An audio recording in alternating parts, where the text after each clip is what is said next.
Hello दोस्तों, astro stock prediction में आपका स्वागत है। टेक्निकल चार्ट्स, डाटा पॉइंट्स, नक्षत्र ज्योतिष, कृष्णमूर्ति ज्योतिष और इन सभी क्षेत्रों का और सभी शास्त्रों का मैं यूज करके आने वाले दिन का प्रेडिक्शन बोलने जा रहा हूँ। आने वाला दिन कौन सा है? 7 मार्च 2022, 7 मार्च 2022, सोमवार का दिन। शुरू करने से पहले चैनल के डिस्क्रिप्शन बॉक्स में बिलो द टाइटल डिस्क्लेमर रखा है, उसको कृपया पढ़िए जानिए। एज पर डिस्क्लेमर, ये एजुकेशनल प्रोग्राम है। इसके तहत जो भी मैं बोलता हूँ ये मेरी पर्सनल राय है, मेरे खुद के विचार है। आपसे अनुरोध करता हूँ, रिक्वेस्ट करता हूँ कि किसी भी इन्वेस्टमेंट करने के पहले शेयर मार्केट में किसी अच्छे फाइनेंशियल एडवाइजर से सलाह लीजिए। आपके प्रॉफिट या लॉस, लाभ या हानि के लिए मैं और मेरा चैनल जिम्मेदार नहीं रहेंगे, रिस्पॉन्सिबल नहीं रहेंगे। ये प्लीज़ प्लीज़ नोट करके रखिए। चलिए दोस्तों, फ्राइडे के दिन यानी कि कल, आज शनिवार के दिन मैं ये वीडियो डाल रहा हूँ सोमवार के लिए। सोमवार 7 मार्च के लिए मैं 5 मार्च को आज वीडियो डाल रहा हूँ दोस्तों, सैटरडे के दिन, जिसमें आपको एस्ट्रोलॉजिकल प्रेडिक्शन भी मिलेगा और टेक्निकल चार्ट्स और डाटा पॉइंट्स के ऊपर ये भी प्रेडिक्शन एक ही वीडियो में मिलेगा दोस्तों। तो शुक्रवार के दिन क्या हो गया?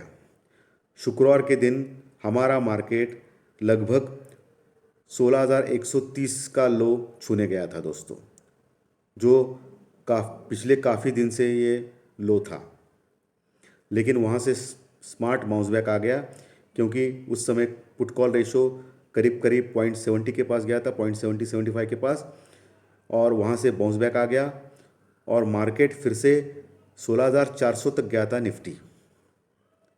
और बैंक निफ्टी ने भी इंट्राडे बहुत ही ज़बरदस्त लो बनाया नीचे, लेकिन वहाँ से फिर से उसने 35 यानी कि 34,080 या 90 का कुछ लो बनाया बैंक निफ्टी ने, यानी कि 34,000 का सपोर्ट उसने होल्ड किया और 35,000 के पास गया था दोस्तों, यानी कि नीचे से 1000 पॉइंट्स की रैली बैंक निफ्टी में आ गई थी। और निफ्टी में भी शानदार लगभग 300 पॉइंट की रैली नीचे से आ गई थी। ये माजरा 1:30-2 बजे तक चला था। बाद में फिर से सेलिंग प्रेशर आ गया, क्योंकि उस समय डो फ्यूचर लगभग प्लस में आने वाला था, लेकिन कुछ न्यूज़ आ गई तो इसके कारण डो गिरता गया और 300 पॉइंट माइनस में चला गया 3:30 बजे फ्राइडे के दिन, और हमारा मार्केट भी नीचे आ गया।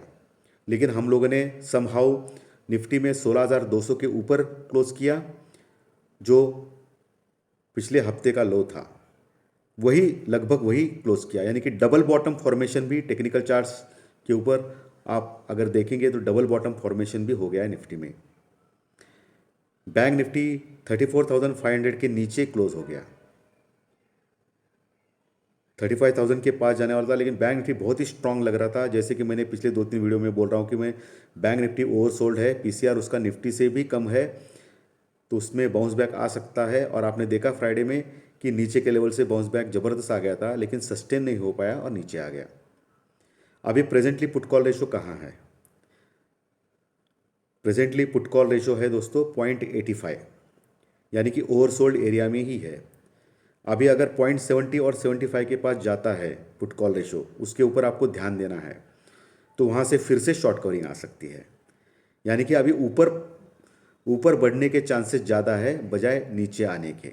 यानी कि हम लोग मैक्सिमम मुझे लगता है इंट्राडे में जा सकते हैं नीचे बहुत, लेकिन 16,000 के ऊपर, 16,000 और 16,050 के आसपास अगर आ गए, तब पुट कॉल रेशो शायद मुझे लगता है कि 0.65-70 के पास जा सकता है, तो शॉर्ट कवरिंग बनती है। लेकिन फिर से वही कहानी, सेल ऑन राइज, यानी कि ऊपर गया तो मार्केट फिर से नीचे आ सकता है, क्योंकि मार्केट अभी न्यूज़ के ऊपर चल रहा है दोस्तों। और मैं हमेशा बोलता हूँ इस चैनल पे कि टेक्निकल चार्ट, डाटा पॉइंट्स का कोई यूज़ नहीं होता है जब न्यूज़ हावी होती है। बहुत बड़ा न्यूज़ आया तो मार्केट अवश्य फ्लक्चुएट हो सकता है ऊपर या नीचे। तो उस समय क्या करना है, अपने हाथ में क्या कौन से टूल्स है, मैं हमेशा इस चैनल पे बोलता हूँ। एक तो स्टॉप लॉस है या प्रॉपर हेजिंग है। इसके बिना आपको काम ही नहीं करना है मार्केट में। अभी जब तक मार्केट स्टेबल नहीं होता है तब तक आपको काम ही नहीं करना है। एक चीज़ बहुत अच्छी हो गई और थोड़ी सरप्राइजिंग रही, इंडिया विक्स। इतना ज़बरदस्त वोलेटिलिटी रह गया मार्केट में, ऊपर नीचे ऊपर नीचे, लेकिन इंडिया विक्स यानी कि वोलेटाइल इंडेक्स यानी घबराहट का इंडेक्स, यानी कि जितना ज़्यादा रहता है उतना लोगों में घबराहट ज़्यादा होता है, तो वो माइनस में चला गया दोस्तों। सरप्राइजिंग है ना, क्योंकि कभी भी इतने बड़े नीचे ऊपर होता है मार्केट तो इंडिया वीक शूट होता है 10-15%, 20%, जैसे 32 तक गया था पिछले हफ्ते, तो वो सरप्राइजिंगली माइनस में चला गया। लेकिन ज़्यादा माइनस भी नहीं, फ्लैट टू -1% तक है। लेकिन ये इंडिकेशन दिखाता है कि मार्केट हमारा नीचे के लेवल पे स्टेबल होना चाहता है। ऑफ कोर्स अगर कोई बहुत ही बड़ा न्यूक्लियर वॉर या कोई दूसरा चीज़ होने वाली है तो फिर मार्केट ज़ोर से रिएक्ट करेगा, ये तो बोलने की चीज़ नहीं है, ये तो होने वाला ही है। लेकिन अगर कुछ नहीं हुआ, ऐसा ही टिका, और हम लोगों ने ऑलरेडी जो फेड का जो मीटिंग है उसमें जो रेट इंटरेस्ट हाइक होने वाला है अमेरिकन मार्केट में, वो भी हम लोगों ने फैक्टर इन किया, तो मैक्सिमम अभी चांसेस हमारे मार्केट के ऊपर जाने के हैं बजाय नीचे के। ओके दोस्तों, ये ध्यान में रखिए। हमेशा की तरह एफआई ने, फॉरेन इन्वेस्टर ने लगभग 7,500 करोड़ का माल सेल किया, 7,600 करोड़ के आसपास का, बहुत ही बड़ा है। पिछले कई महीनों से ये सबसे ज़्यादा क्वांटिटी में बेचा है, और मार्च में लगातार हर दिन सबसे ज़्यादा क्वांटिटी में बेच के पिछले 3-4 दिनों में ये रिकॉर्ड है कि ये कोविड के टाइम पे जो रिकॉर्ड था 3-4 दिनों में हाईएस्ट सेलिंग थी, उसके बाद की ये दूसरी रिकॉर्ड है दोस्तों एफआई की सेलिंग। उनके मन में क्या चल रहा है समझ में नहीं आता है, लेकिन वो पिछले कई महीनों से 2.5 लाख करोड़ 3 लाख करोड़ तक उनके अभी आ गए सेलिंग के फिगर्स। डीआई ने ऑफ कोर्स माल खरीदा है, लेकिन वो 4,000 करोड़ के माल उन्होंने खरीदा है, ऑलमोस्ट डबल उन्होंने बेचा है एफआई ने। हम लोग तो ज़्यादा गिरना चाहिए था, लेकिन ज़्यादा गिरे नहीं, वो अच्छी बात है, इतने ज़्यादा गिरे नहीं है, नहीं तो 16,000 कभी का टूटना चाहिए था।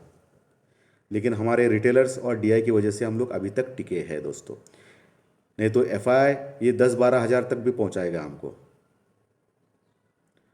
तो ये एफआई के फिगर्स हो गए, और बाद में टेक्निकल चार्ट्स और डाटा पॉइंट्स के ऊपर समझाना है तो जो लेवल अभी जो डबल बॉटम जो फॉर्म किया है निफ्टी ने 16,200 के पास, 200 के ऊपर, ये बहुत ही बढ़िया है। फ्राइडे का जो लो है 16,130 का, वो अभी सपोर्ट का काम करेगा। एज पर टेक्निकल चार्ट्स पे यही रहता है दोस्तों कि जो प्रीवियस डे का लो होता है वो सपोर्ट का काम करता है। तो 16,130 का जो लेवल है वो सपोर्ट का काम करेगा अभी। उसके बाद 16,050 का लेवल है, 16,000 से लेकर 16,050 का लेवल सपोर्ट का काम करेगा। उसके बाद 15,800 से 900 का जो लेवल है वो सपोर्ट का काम करेगा निफ्टी में। ऊपर कहाँ तक जा सकते हैं हम लोग?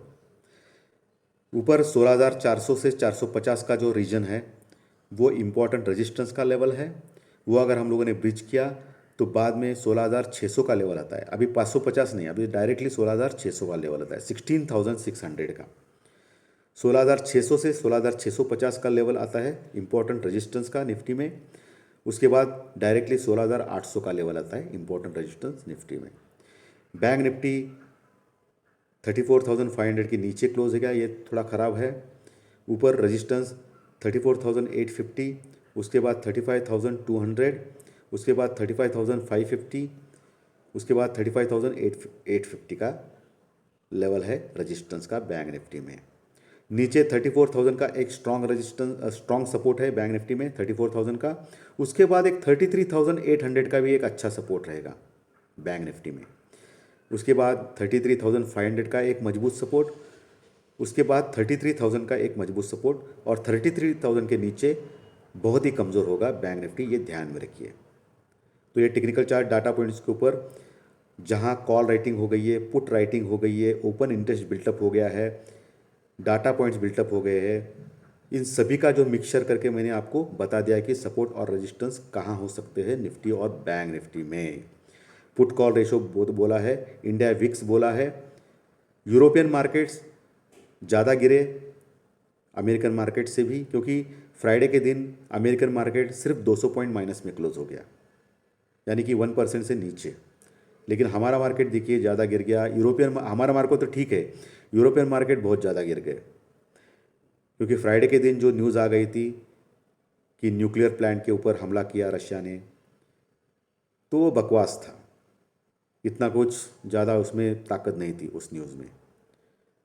अभी अभी की जो न्यूज़ है, जब मैं ये वीडियो डाल रहा हूँ कि रशिया ने कुछ सीज़ फायर यानी कि शांति, एक 6-8 घंटे के लिए शांति करने का ऐलान किया है युद्ध से, यानी कि वो युद्ध नहीं करेगा। क्यों नहीं करेगा 7-8 घंटे 10 घंटे के लिए?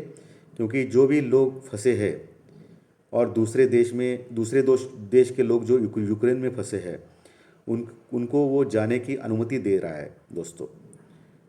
उनको कोई प्रॉब्लम ना आए, ये अच्छी बात है रशिया की। इसके लिए उसने युद्ध अभी बंद कर दिया है थोड़े घंटे के लिए, और फिर आज रात से चालू करेगा वो काम। तो परमानेंटली तो युद्ध बंदी नहीं हुई है, ये तो चालू रहने वाली है। जब तक यूक्रेन उसकी शर्तें नहीं मानेगा तब तक ये रशिया युद्ध का ही काम करेगा, युद्ध का ही प्रयोग करेगा। ये तो 100% है। और यूक्रेन किसके सपोर्ट के ऊपर ये नाच रहा है?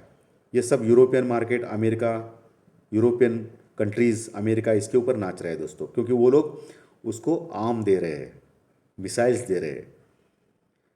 नहीं तो वो कभी का रशिया के सामने समर्पण कर चुका होता। देखेंगे क्या होता है, लेकिन इसका जो परिवर्तन न्यूक्लियर वॉर में नहीं होना चाहिए, क्योंकि वो पृथ्वी को संकट पैदा करेगा पृथ्वी पे दोस्तों, और वो सबके लिए घातक रहेगा। हम लोग जितने आगे गए अभी, उतने ही हम लोग पीछे जाएंगे, 1000 साल पीछे जा सकते हैं न्यूक्लियर वॉर हो गया तो। और शायद ये सब लोग जानते हैं, तो वो लोग करेंगे नहीं, ऐसा हम लोग मानेंगे। लेकिन जो भी ये चल रहा है, ये जल्दी ही ख़त्म होना अच्छा रहेगा पूरे वर्ल्ड के लिए, क्योंकि महंगाई दर बहुत ही बढ़ गई है दोस्तों सभी राष्ट्रों में। तेल के दाम, क्रूड ऑयल बहुत ही बढ़ गया है, सबको मालूम है। अभी इसमें कुछ छुपाने वाली बात नहीं है। $110-115 की, इसके लिए हमारे जो खाने का जो ऑयल है उसके भी रेट्स बढ़ रहे हैं। गैस सिलेंडर्स के रेट बढ़ गए, अभी की न्यूज़ है। पेट्रोल के प्राइसेस बढ़ रहे हैं। तो ये अगर बढ़ेंगे तो बाकी के जो होटल्स वाले हैं, जो लोग जो राशन का जो लोग हैं, वो सब लोग अपनी कीमत बढ़ाएंगे दोस्तों। उससे क्या होगा? हमारा खर्चा बढ़ेगा, जो आम आदमी का। तो महंगाई बढ़ेगी। तो महंगाई बढ़ेगी तो क्या होगा? तकलीफ़ होगी हमको, क्योंकि हमारा पेमेंट तो नहीं बढ़ेगा। जो सर्विस लोग करते हैं, लोग या बिज़नेस करते हैं, अभी जो कोविड के बाद ये बिज़नेस में अभी भी जो दिखता है वैसा नहीं है, सबको मालूम है। कोविड के बाद अभी भी परेशानी है लोगों में, बहुत सारे लोगों के पास नौकरियां नहीं है। तो ये महंगाई बढ़ने के बाद क्या होगा? बहुत ही डेंजरस सिचुएशन है दोस्तों वर्ल्ड के लिए। तो अभी मंडे को क्या हो सकता है, 7 मार्च को 2022 को? तो ये दौर जब तक ख़त्म नहीं होता है, रशिया यूक्रेन वॉर, और क्रूड ऑयल के रेट्स कम नहीं होते हैं, तो यही टाइम पास चलेगा, ऊपर नीचे ऊपर नीचे। और मुझे लगता है कि 15,700 15,700 का जो इम्पोर्टेंट लेवल है नीचे निफ्टी में, जो बहुत ही इम्पोर्टेंट सपोर्ट रहेगा आगे आने वाले दिनों में, वो नीचे का बेस बन सकता है। और ऊपर 16,800 का लेवल, क्योंकि बहुत बड़ा लेवल है ये, क्योंकि अभी आजकल तो निफ्टी 400-300 पॉइंट एक दिन में ही या इंट्राडे ही वो कवर करता है। तो ये लेवल निफ्टी में बन सकता है आने वाले दिनों में। 17,000 जब तोड़ेगा निफ्टी, यानी कि 16,900 भी अगर उसने तोड़ दिया, तो निफ्टी में स्ट्रांगनेस वापस आ सकती है। तोड़ना चाहिए लेकिन 16,900, और 15,700 के नीचे क्लोज होना चालू करेगा तो 15,300 15,200 लेवल ऐसा है। अगर 15,200-300 लेवल के नीचे जाएगा निफ्टी, तो बियर मार्केट में प्रवेश करेगा। बियर मार्केट यानी कि हमारा जो हाई था 18,600 का निफ्टी में कुछ महीनों पहले अक्टूबर में, वहाँ से 20% करेक्शन अगर आप माइनस करेंगे तो 15,200-300 का लेवल आता है, या 15,000 के आसपास का लेवल आता है।